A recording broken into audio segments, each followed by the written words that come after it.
Thank you. Yeah. You and Jerry have been such a blessing to this planet. Thank you very much. Everyone is, but we get what you mean. When somebody is interested over a longer period of time and willing to focus over a longer period of time to summon more clarity, it's more satisfying, isn't it? Yeah. You know, actually, that was my question, as in, what keeps you going for this length of time with that much curiosity, eagerness, enthusiasm? You're talking about Abraham or Esther? About Esther. Well, for Esther, there is nothing more satisfying than these moments where she knows for sure that she's tuned herself to the frequency of Abraham, and then Abraham is able to chew with you on the things that are important to you. It's that seamless feeling of energy flowing with no resistance. There is just not a more delicious experience to be had. The thing that makes this interesting is that the step 1, step 2, step 3 part of the process of creation is all happening all at once here, because you all are bringing the step 1 to it, because Esther's vibration is out of that in that regard. It's like she is awakened and is in that resistance-free zone. She makes sure that for the most part that's where she is when she shows up here. That's what she means to do, and usually accomplishes in a very good fashion. So you bring the step 1 to the equation. You're asking the things that you're living, the things that are in your vortex. That's what you are bringing primarily to the equation. Abraham brings step 2. In other words, we know what you want. We know where it is. We know what the path between where you are and where you want to be is, you see. And so Esther is the step 3, the allowing part of the equation. In other words, she's practiced the vibration that keeps her conditions out of the experience that allows this whole thing to take place. This is a demonstration of what you all are about all day, every day, you see. So Esther, as she is moving through her life experience, is asking. Life is causing her to ask constantly, and therefore expanding. And of course, Source answers the expansion immediately, so then Esther's work is always to come into alignment with what she's asking for. And so for Esther, the reason that this matters to her is because she is experiencing that intoxicated feeling of alignment that she wishes it for everyone. And she wishes it consistently for herself too, you see. It's that you can't go back sort of feeling, that once you experience clarity, confusion will never again do. And once you experience unconditional love, then conditional love never again will do. Once you are consistently in a vibration of alignment, misalignment just will not do. And so what it really is, and it's true for all of you, there is a trajectory that you translate into the word path. And it's just as simple as this. When you figure out somehow, some way to release enough resistance, to allow yourself enough realization to find your path, when you find that path that keeps unfolding, that path that keeps calling, and you stand in the absence of should I, shouldn't I, but just the feeling of the path. That's what calls Esther. It's that feeling of the path. She couldn't find those words as clearly a relatively short period of time before. What's happening for Esther, and for many of you as well, this sequence of conversation has put her in a place of clarity and joy beyond anything that she had ever lived before, or beyond anything that she even anticipated living before. In other words, you can't really know it until you're living it. But it was this sequence of understanding. She got the concept of law of attraction, you all do, pretty easily.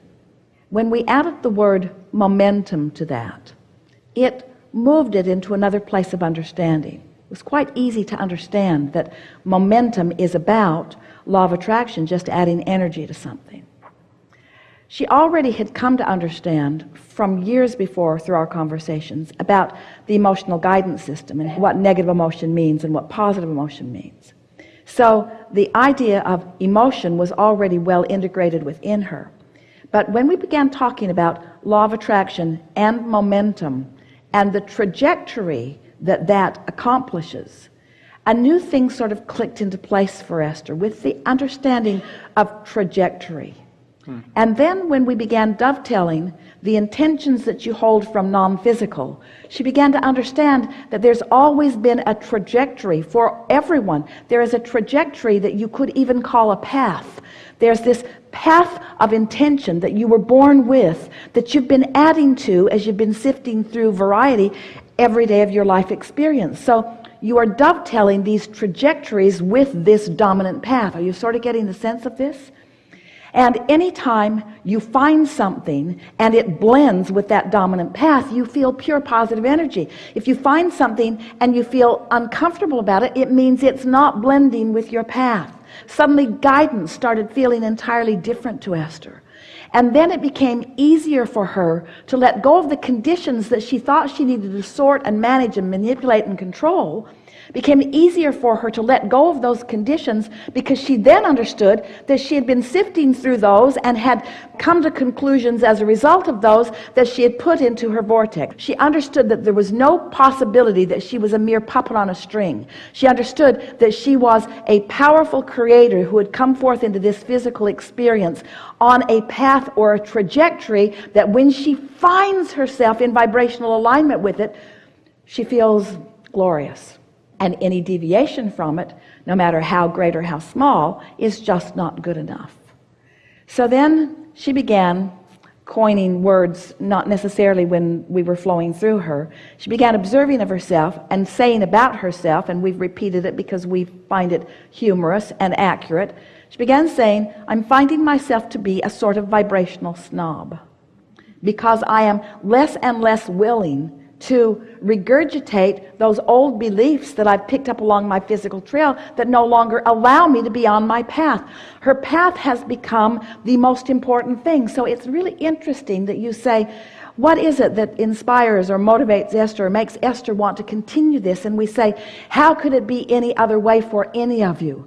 You have this path that is unfolding, that you are creating and unfolding. In other words, you're putting it out there and then you're finding it, and you're putting it out there and then you're finding it. It is so compelling. When the path feels to you like it is just appearing beneath your feet, when that angst and that controversy and that confusion and that I don't know what way to go is gone from your experience because you've learned how to just take a simple handful of ideas and make them work for you. So what are those? Law of attraction abounds, and it will cause momentum. And when you think a thought, momentum will ensue. And when you think a thought, the source within you is thinking a thought about the same thought that you're thinking. And when source is thinking about the same thought you're thinking, and you are in vibrational alignment with that, then you're on your path and you feel wonderful. And the energy that creates worlds is flowing through you. And what you're doing here and now is meaningful. It's magical. It's unfathomable to those who haven't learned to tap into it. In other words, your ability to focus and accomplish is just off the charts. Everything that everybody wants is about this. Whether it's a material object or a pile of money or a relationship or a place or a circumstance or an event, everything that everyone wants is because you believe you would feel better in the having of it. You believe that in the finding of that you will then be on your path. So then Esther began to understand that it isn't about looking around out there for the path and then figuring out how to get her way to it. It's about creating an atmosphere that allows the path to be inspired through her, you see. To know when you're on your path. To know it unequivocally, to know it undeniably, to know it with certainty. Because, ask yourself the question, which feels better, clarity or confusion? Which feels better, certainty or uncertainty? Which feels better, loving yourself or not? Which feels better, feeling your value or not? Which feels better, knowing who you are or not? So Esther's just been playing our silly games long enough. Yep. Every process that was ever devised was first offered to Jerry and Esther, or the two of them. And every process, she played with it until she received the vibrational benefit of the process, you see. until she is not at the end of her work here. She's not at the end of her discovery. None of you ever will be. You could be in a physical life experience, and you could conceivably find enough alignment here in this physical life experience that you could continue to find new things about this physical life experience that inspire you, that you could remain in your bodies long after most people are not remaining in their physical bodies. In other words, if this time-space reality has the wherewithal to inspire within you desire, then this time-space reality has the wherewithal to give it to you, provided you are on the vibrational wavelength that allows it rather than disallows it, you see. No exceptions. And so we are appreciating your awareness of the eagerness that Esther feels for her work. And now we will speak about our eagerness about this work, because when there are more and more of you who are consciously recognizing our intertwining with you in the day-to-day things that you are living, those thrills that you feel are the thrills that we are feeling, you see. We are so all in this together. We are so all in this together.